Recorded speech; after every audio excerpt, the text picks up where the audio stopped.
Dana White, you've pushed my buttons for the last time. Today, I will be going over the Dana White press conference and how delusional this guy is. He might have a thing for Jones, I'm not sure, as well as some conversations, we'll put it, I got into with some Jones Glazers on Twitter after the 309 fight and the biggest Jones Glazer of them all at the end. So stick around for that. And yeah, so without further ado, let's dive into this destruction of Dana White, starting at a minute and 15 seconds in when he says this. Let me get to it. Please let me Mother, join oh my god. Yeah, I'm not editing this. I don't feel like it. part of a team. Everybody gonna admit now that he's the pound-for-pound best fighter in the world, or Dana, all time, sure. He's not the pound for pound best fighter in the world right now. He beat a 42-year-old Stipe Miocic and Cyril Gane. Cyril Gane's not a bad win, but Stipe Miocic, that doesn't count. So he has one real win since 2020. That's not pound for pound activity, but it gets worse. And I'm a little sick, guys. So if if I sound weird or something, that's why. And but that's not the worst of this. Let this continue. and let me tell you what, this thing had upset written all over it too. I mean, all the talk about John Jones, Stipe. I'm sorry. I was blowing my nose. Did he just say this had upset written all over it? I don't think I heard that correctly. We're going to go back. All over it too. I mean, and let me tell you what, this thing had upset written all over it too. Upset written all over it?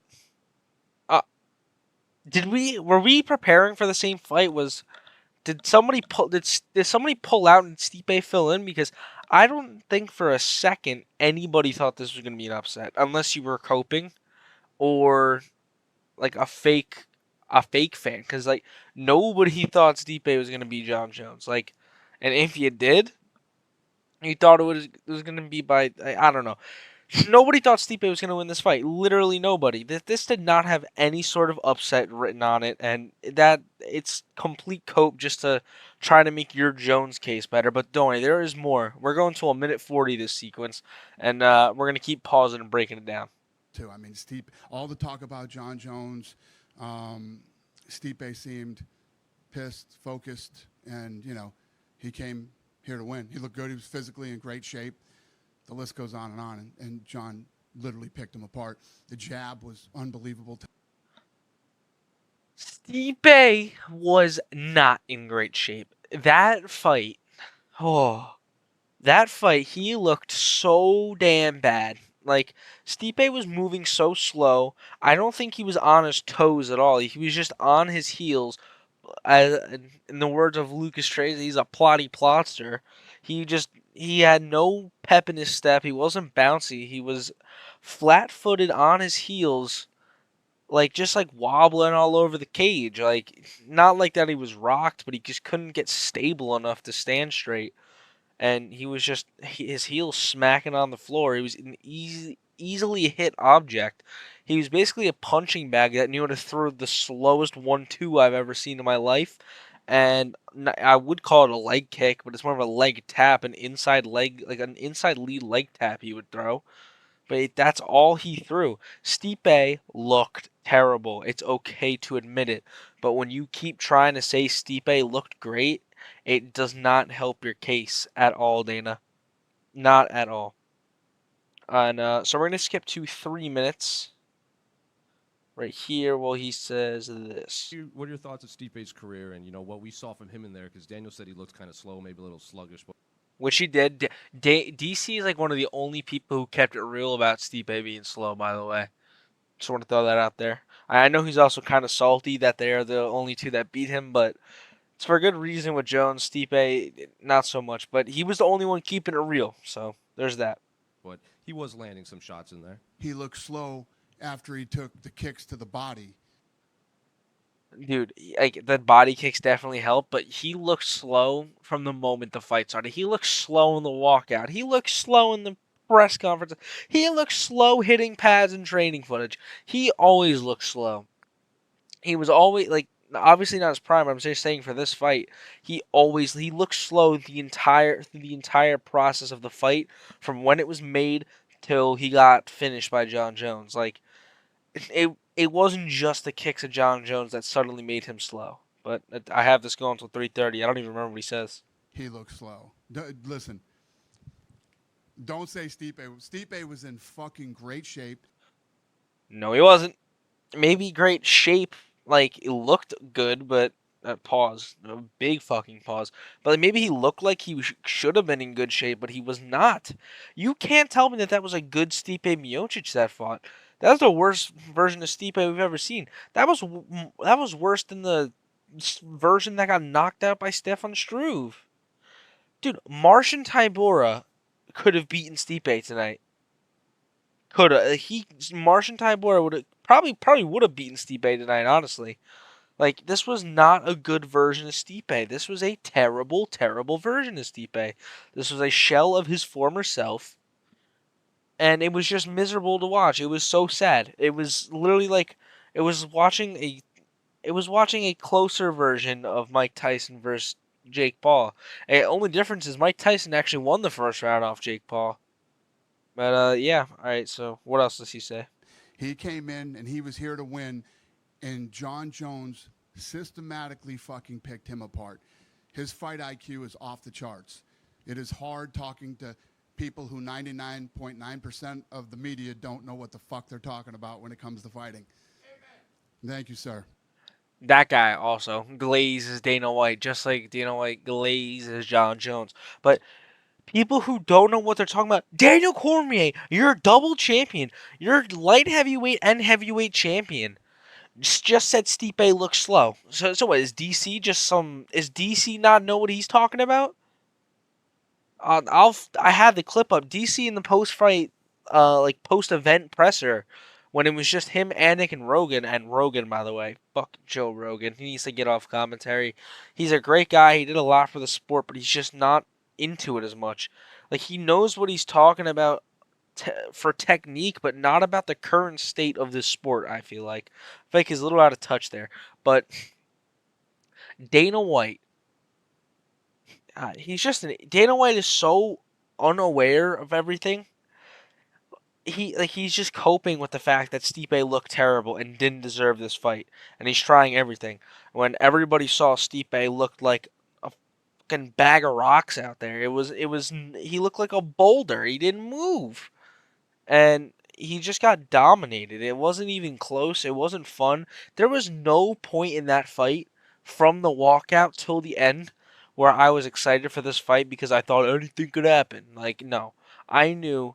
I knew from the second Stipe Miocic signed that contract that this fight was going to play out pretty much how it did. I did say it would go to a decision, but it went to a third round and almost a fourth, so it's just as good as a decision. But yeah. So Dana White, complete dunce, and yeah. This is just a little side note. Let's see. It's just another fighter he glazes right here, in a Bo Nickal fart part. I don't know what he says here, but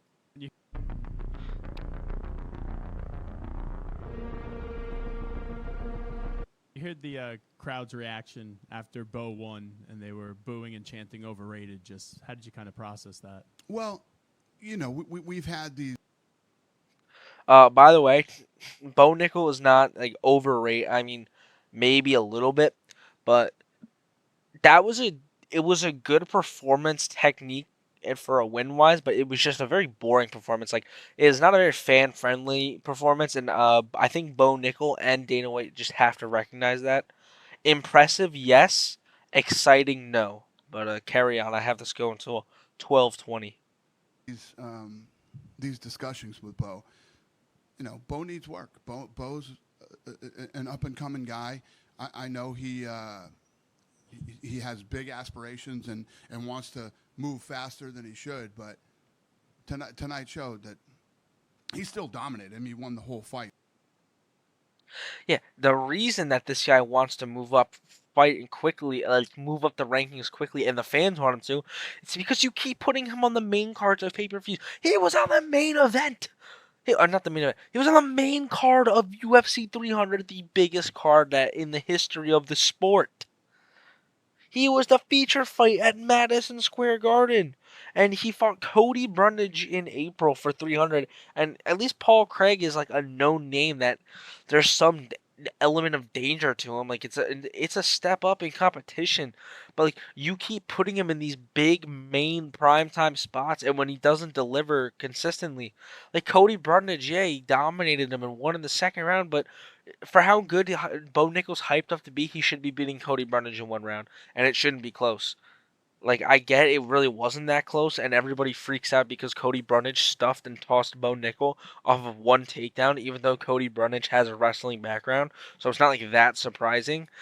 Like nobody has a 100% takedown rate in the UFC if you've been fighting for more than two, maybe one fight, but yeah, Bo Nickal is getting pushed to like he's getting shoved in the faces of the fans, and when he doesn't do something spectacular, everybody feels as if it's a waste of time. Because you only do that to people like when you've done that in the past, it's been Conor McGregor and Ronda Rousey. They're getting finishes in the first and second rounds, and they're doing it against the best in the world. They aren't going to decisions with fighters the caliber, with the chin and the skill caliber of Paul Craig. So yeah, I don't think there's much more to this clip. I don't feel like playing it out. We're gonna move on to 1455. I don't even know what this is. I just wrote it as contradicts himself, so I don't know what he's contradicting himself on. We're about to find out together. Portnoy went out and said that it was the greatest con job of all time, and He's talking about Jake Paul, Mike Tyson. I mean, if you didn't think that that's the way the fight, I don't know what people expected. You know, Mike's almost 60 years old. Same way Stipe is 42 and hasn't fought in 4 years. Now it's obviously like not that big. It's not as big as Stipe being 42. He's a lot closer to his prime than Mike Tyson's 60, but it's still like, hold on. He's Mike Tyson, but he's 60 years old. Exactly. He's Stipe Miocic, but he's 42 years old. It's the same sentiment. Like, they're both just washed, old, past their prime. They look slow. They had no pep in their step. They're both flat-footed. They're 1-2s. I could slip a Mike Tyson 1-2 right now. I could have slipped Stipe Miocic's 1-2s. Like, they're just so slow past their prime. Dana White is correct, but he's using it only when it's beneficiary to him, when it's to put down Jake Paul and to boost his brand. Like, it doesn't count for Stipe, but it counts for Mike Tyson. It doesn't work like that, Dana. You can't pick and choose when age is a factor. I argued this with people on Twitter later, you will see. But Dana White just contradicts himself right there because I don't know. You can't just pick and choose when age is relevant in fights. But yeah, moving on to 24 minutes. It just says John. I just wrote John Jones has dirt on him. Has dirt on bro. So I don't know what I'm talking about here, but we're gonna find out. Like as friends. Me and John Jones never got along outside of the cage. We've had a horrendous relationship for 16 years. Not 16. Call it 10, 12. Well, I'm sure he's happy that you're claiming him as a pound-for-pound number one. Because it's a When she's not. fact. We don't have to like each other. We don't have to whatever. I'm not saying we don't have that kind of relationship anymore, but I don't have to like him.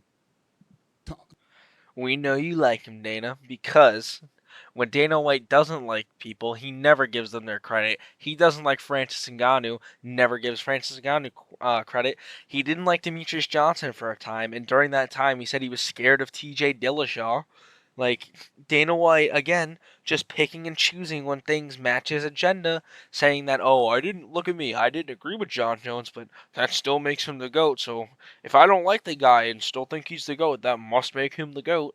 Like, no, bro, you do this all the time, and when you don't like people, you never give them credit. So if something tells me you've always liked and still currently like John Jones. You moved a whole event for the guy when he failed a roid test against Gustafsson. People don't talk about that. Even if it's a picogram, that means he's probably flushing it out of his system. Like Dana White, I don't know what he's trying to get at with this whole Jones is the GOAT thing. Do you know how, like, you have to get this guy to fight Aspinall? Because if he beats Aspinall, that's insane because a lot of people are counting him out. And if he doesn't, it's a nice passing of the torch. I think John Jones fighting Tom Aspinall, win or loss, helps his legacy more than him not fighting him at all. If you were to fight Tom Aspinall and get knocked out in a round, I would still consider him the GOAT, and I would move him up even higher because even at his age of 37, he's still willing to try and prove himself against a 31-year-old up-and-coming, surging, like, I can't even say up-and-coming because he's the interim champion that John Jones is refusing to fight, but he's like the next guy up, that the next great thing in the UFC, and if you're able to shut him down, that is incredible. And if you lose, it's like, well, I was probably going to lose anyway. It doesn't really hurt your legacy to lose. And people think you've lost to Reyes already. It's not like you don't have a loss. You have a loss by disqualification, and then fine, you take that one away. That one is still fine because of Reyes. It's like Reyes made this guy take 3 to 4, like, was it 3 years off and change divisions. Reyes beat him. And that doesn't affect his legacy that much. But yeah, Dana White just contradicting himself yet again. He seems to do this a lot, and not just about UFC things, just about life in general. But that's not for me to talk about. Moving on to 34-11, where I say he contradicts himself again. So this should be fun because I love breaking down a good old Dana White contradicting himself. I never ever want people to turn off the television and feel the way they felt last night after they watch a fight. So he's talking about Jake Paul and Mike Tyson. I want the exact opposite. I want people to be like, glad I stayed home, glad I watched it, not pissed I paid for it, and I especially. This main card was the worst pay-per-view main card other than maybe Urseg Pantoja, but even I feel like that fight card was more exciting. This, other than outside of round, like the first minutes of, I'm so sick. I'm so sorry, guys. But round 5 of Charles Chandler was exciting, and the first minute of each round was exciting. That was a good fight. That's number 1 easily. The second best fight of the main card was it. It might have been Mauricio Huffy's fight, which was good. Is kind of good, I guess. And then after that, it's just such a big fall off. It probably goes John Jones, Stipe, then Vivian Araujo, Kareem Silva, then Bo Nickal, Paul Craig. Bo Nickal, Paul Craig is probably the worst fight in the main card, but it was a very similar feeling after. Like, I didn't feel like anything changed in the UFC landscape. Everybody, the main fights that mattered, Bo Nickal, Michael Chandler, and John Jones, the main guys won, and they won boringly. Like, even Charles won in a boring way, but like the 3 guys who everybody thought would win and win by finish didn't, except John Jones, and they were boring fights. Like, nobody felt very, like, I don't know. Nobody. I didn't feel fulfilled after watching the fights. I felt like I was missing something. Like, something else should be. I need to be. I could be seeing something else. But that's all I got to say about the Dana White portion of this video. Now, ladies and gentlemen, we are going to move on to the John Jones Glazers. Glazer number 1. They say John beat an old man, yet Tom's age gap is even bigger. So you can see here, this is a 5-year gap, and this is a 6-year gap. Aspinall's 31, Jones 37. And you look at what I said there. I think what I said is very logical. So is John Jones beating DC not impressive? Jones was 30 and DC was 38. Bigger age gap than both of these matchups. You can't pick and choose where age matters. And the image I attached was this of Cormier being 38 and Jones being 30.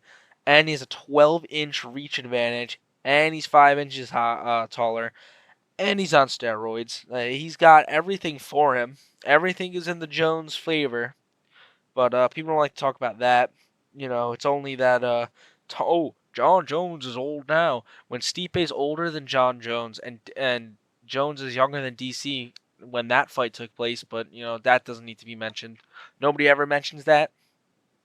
I digress, And of course, this is why Khabib and Dagestan get a bad rep. Like I like Islam and I like Khabib as fighters. I thought their fight styles were fine, but their fans are what's annoying. And the fans of most like individual fighters are annoying. But yeah, the Jones Glazer #2 is where it really gets interesting because it's a whole Twitter thread that it goes. So we're gonna. All right, so starting off at the top, we got oh, shocker, Russian fan. He beats Tom, bro. And I reply, bro couldn't finish a 42-year-old Stipe till round 3. Stipe would have lost a tie to Ivasa and Marcin Tybura tonight. This proves nothing.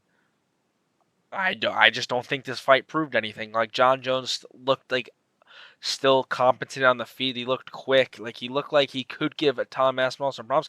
I'm not saying John Jones can't beat Aspinall. I'm just saying I don't think it would happen. But anyway, then this guy says, "You are so mad, it's hilarious. Jones is 30-0, undisputed GOAT. Technically speaking, he does have a loss." But anyway, I just replied with, "Reyes beat him." And, I think it's a very valid and fair thing to say, and a lot of people agree with it, that Reyes beat him. But then this guy comes down. Stuart Austin beat Tom. I think this was Tom's third pro fight in 2015. Very relevant fight, very relevant to the current state of MMA 9 years later. And, this kind of just brings in an astounding observation. I'm not arguing Tom Aspinall should be the GOAT. I'm arguing he would beat somebody in the fight. So his opponent from 9 years ago, that means that he has no shot. If you aren't undefeated, you can't beat another undefeated fighter. It's impossible. Let's just get that out the way. I'm not blurring these names. Don't go hate on them, though. Please, don't hate on these guys. I'm not doing all that. And I reply, breaking news, fighter gets better and learns from a loss. Reyes beats Jones, by the way. People just don't. I don't know. They say this, but that was 9 years ago. Aspinall can get better. That's definitely gotten better when that happened. And where are we down here? Reyes didn't hurt Jones once. Reyes won the first 3.5 rounds before Jones started taking over. Reyes won 48-47. Even the biggest Jones fan of all time, Dana White, said so. You could look it up. Dana White said he thought Reyes won the fight. But we're here for the main event, boys. And the main event of the evening, the biggest Jones Glazer. No, before I get into this, it's on Instagram. Me and this guy have exchanged a DM or two. Nothing. It was cool DMs too. So don't go hating on him. But I just think that this level of glazing needs some attention. And here we go. Let's see, what's this one? Heavyweight Bones, the best version of Bones. I think he destroys Aspinall. Personally, I disagree. But, this is the worst thing he said. Trust me. Where is it? Right here. Tom Aspinall should be promoted to full champion within a week or so. Yeah, because John Jones just won the chain. He's giving it up already. He's not even going to try to build a hype. Give him already. Nah, he's giving it up. He's giving it up already. I think he will defend his title against Cyril Gane, and on the UK card in March would be the biggest European showdown in MMA history. As an MMA fan, why are you not pushing for Aspinall Jones? If you are a true fan of this sport, if you are a true mixed martial artist fan, a UFC fan, and you want to see the best fights possible, why is this something you seem interested in almost? Like, you don't mind this if this happens? Because if this happened, I'd be pretty pissed, honestly, that John Jones isn't giving Tom Aspinall a chance. That would really piss me off. So, yeah, that's all I have to say about this. What else did he say? John Jones is the greatest heavyweight of all time. No, he has one real. He beat Cyril Gane, and now he's the greatest heavyweight of all time. Took time to fucking put the bones emojis, bro. You just like you beat a punching bag that is fucking Stipe Miocic. Stipe Miocic is not a real fighter anymore. Stipe Miocic couldn't beat Marcin Tybura probably. This is an invalid argument. You're giving him heavyweight GOAT status after beating Cyril Gane. He beat DC at light heavyweight. So how does that help his heavyweight legacy? I don't know. Ask this guy. But don't ask this guy. Don't actually text him. Don't ask this guy anything. No, we went over this. Where the hell? What else do I have left? Do I have anything left for this? I don't think so. Oh yeah, I'm done. But yeah, that's just a glimpse into the world of a Jones Glazer. They don't really know what the hell they're talking about. And yeah, that's all I got for this. Dana White, biggest Jones Glazer, contradicts himself. And yeah, that's all I really got for this video. I hope you enjoyed, and I will see you in the next video.